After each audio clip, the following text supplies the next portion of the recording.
Today's video is about a bit of tragedy turned into an opportunity, and the villainy of the fire ant.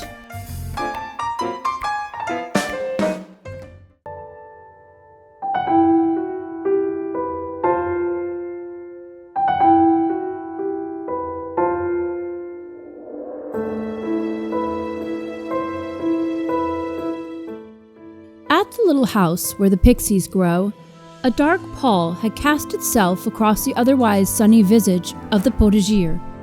The potatoes, who had been so happily tucked into their beds, had recently fallen victim to a small but heated villain, the nefarious fire ant.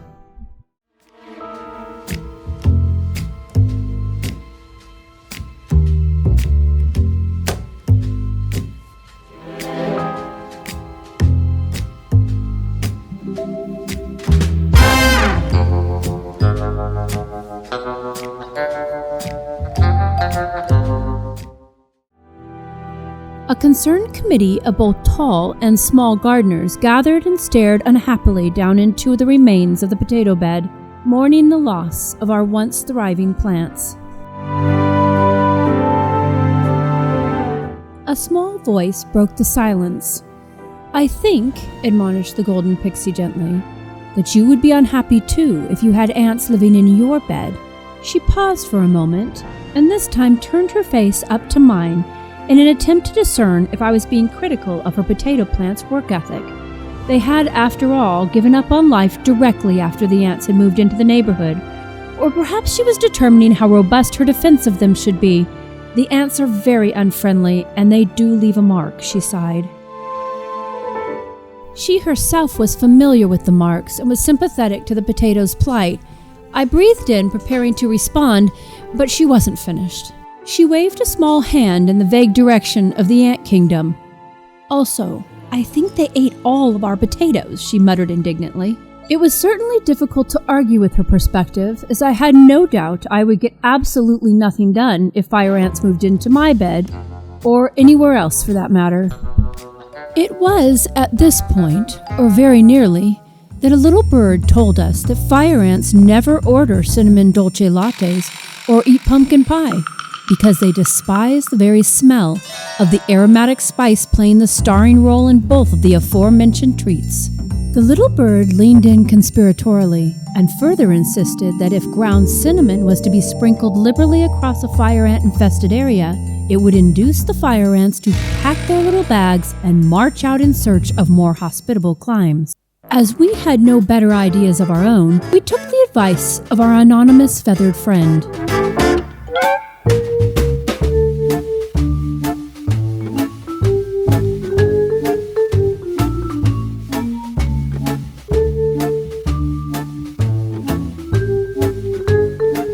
In short order, bottles of ground cinnamon were acquired from a dollar store within a stone's throw of the Potager. For those in the north who may have never seen a dollar store in person, think Starbucks' aggressive growth model, but with useful items and reasonable prices. Once back in the little house, a delicious cloud of fallish aromas reminiscent of a Hobby Lobby in June soon rose to engulf the Potager. And while normally we're opposed to such outlandish behaviors as mixing seasons inappropriately, in the case of emergency fire ant eviction, we wholeheartedly embraced our new favorite fall spice in the middle of June.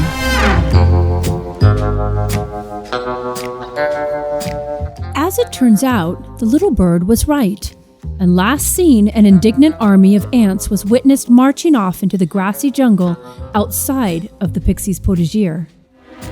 But fire ants are really not the topic of this video, though by now you are probably doubtful of this assertion. They are, however, the catalyst for what came next. Since the ants had made the current potato bed useless to us as it was decided that the single old bed would be replaced with 3 new raised beds better suited to the Potager's current needs. The pixies readily approved of the plan to multiply their garden beds and raise them further off the ground. Also, it should be noted that they endorse without exception any plan that makes their space fancier or prettier, and they surmise the new raised beds would definitely do both. So, One of us spent some time calculating and drawing up rough plans for the ideal garden beds which would be added to the potager, with a minimum of new expense. The plans were then handed over to the older siblings, who immediately went to work gathering 2x4s from an old shelving unit that we had dismantled previously, retrieving metal gavaloon roofing left over from a roof job they had worked on with their father, and finding exterior paint squirreled away in our storage for just such an occasion.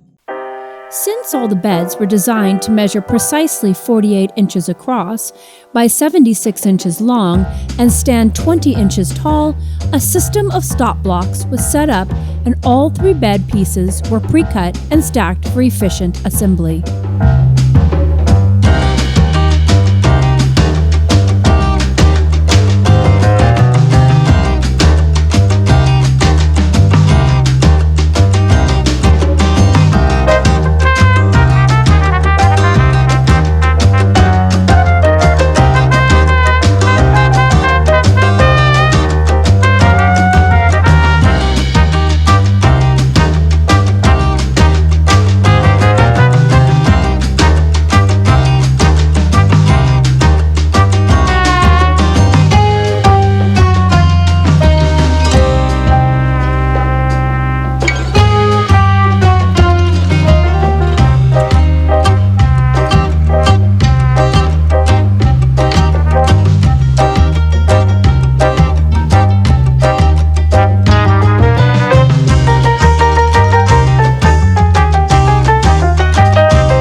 The warrior Pixie traded her garden weaponry for a drill bit and a pocket-hole Craig jig and proceeded to pre-drill each of the box's 42 ribs before they were glued and screwed together with 2-inch pocket-hole screws.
Finished wood panels were then handed off to the Pixies to paint.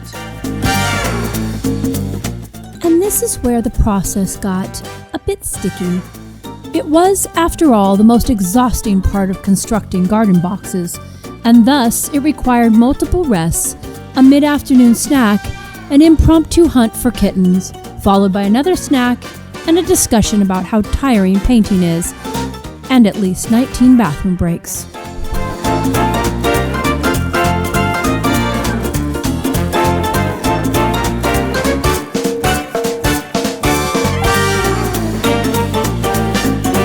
In the end, and there was an end, all 3 boxes were beautifully, if not hurriedly, painted.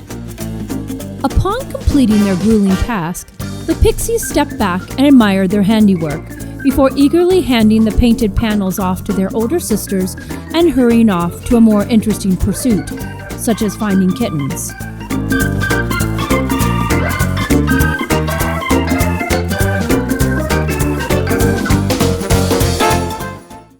Since the garden beds would be in contact with soil and exposed to the elements, the older siblings set about covering the insides of the freshly painted boxes with metal roofing cut to size to create a rot-free interior.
Corners were fashioned out of drip edge before the panels were carefully slid into place and fastened together with deck screws.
boxes were finally ready to be put into place.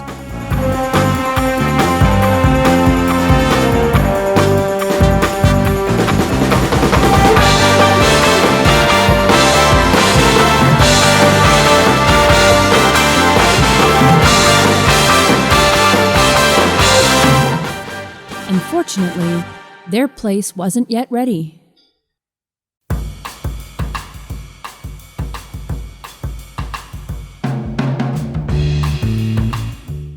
After a good night's sleep, the older siblings set about removing the old railroad ties that created the previous border of the potatoes' bed.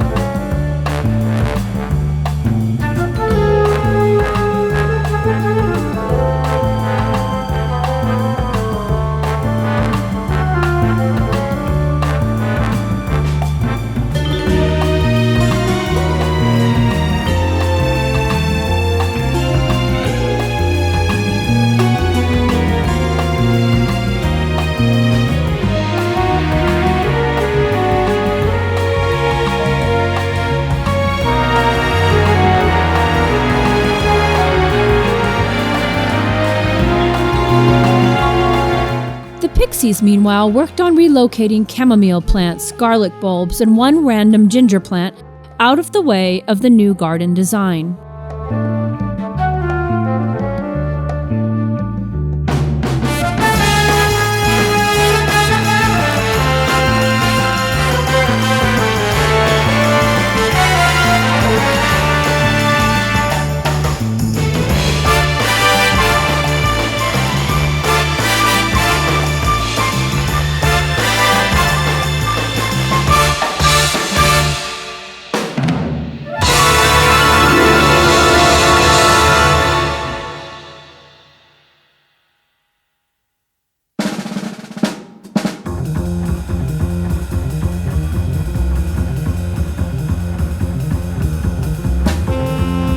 The idea was to utilize the old garden bedding as the bottom layer of the new beds by measuring out the area and marking them, shoveling the old soil and hay into the spaces marked for new beds, and simply sliding the new beds down over the top of the pre-positioned soil hills. And for the most part, this strategy worked brilliantly, with the beds fitting over the mounds of soil and hay like a well-loved old hat pulled down comfortably around the wearer's ears.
Dry leaves, small branches, shredded paper bags, and various other compostable debris were placed in the beds before we began to mix the soil needed to fill up the rest of the beds.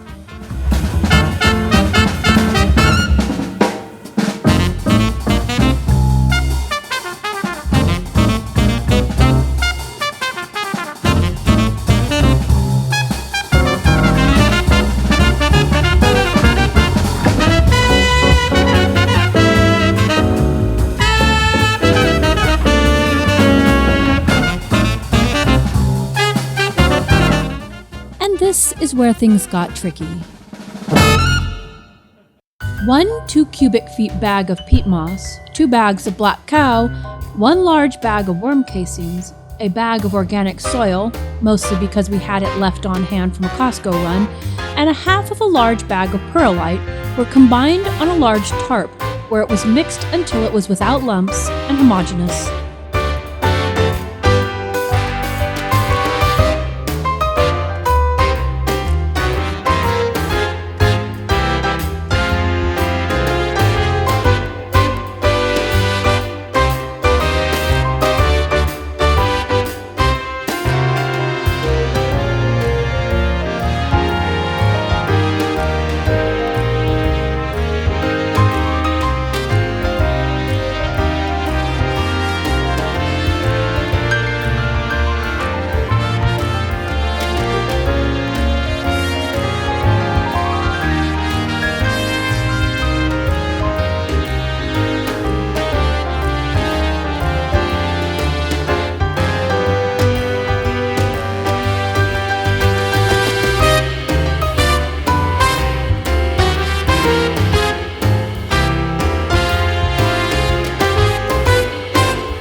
This required us enlisting the help of the Pixie's father, who was the sole reason we were able to move the mixed soil to the beds at all. This strategy may not have been our finest hour, but in our defense, it was 900 degrees outside, and our brains were probably dehydrated enough to think we were brilliant, until it came to the execution of our plan. Nonetheless, the soil mixing team continued to persevere, and the boxes were eventually filled and ready to be planted. Because our favorite dragonfly had spent several days now winging around in confused circles above where he had last seen his favorite pink quartz-topped electroculture antenna perch, we hurried to wrap a sturdy branch with 3 strands of 12-gauge copper wire and lay the tails of the wire into trenches running from north to south, on top of which our baby watermelons were then planted. We then pressed the antenna into the soil at the north end of the garden box and topped the middle wire with a brand new quartz crystal.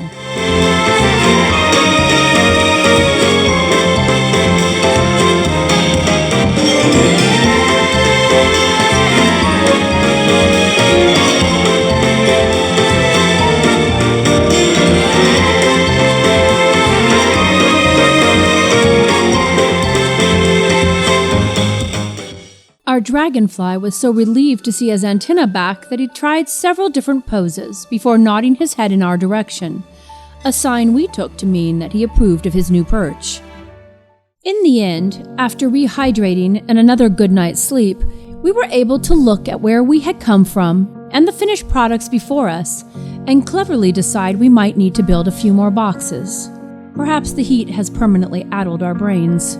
I suppose gardening, like life, is certainly not about getting it perfect the first time. In fact, any avid gardener will tell you that it's more about the trials and the errors, the experiments and the excitement, when something finally hits that sweet spot of success, and beauty as well as contentment is the resulting product. The ability to be flexible, to recognize when and where change is necessary in the garden and in life, is a lesson best taught by observing the natural world and embracing the ebb and flow of nature's rhythms as a guide and a teacher. Nature rarely gives up. She is most likely to be seen springing back after multiplying her efforts, adapting to the difficulties and finding a way, not just to survive, but to thrive. Ask any weed growing in the smallest crack in a rock. Nature finds a way.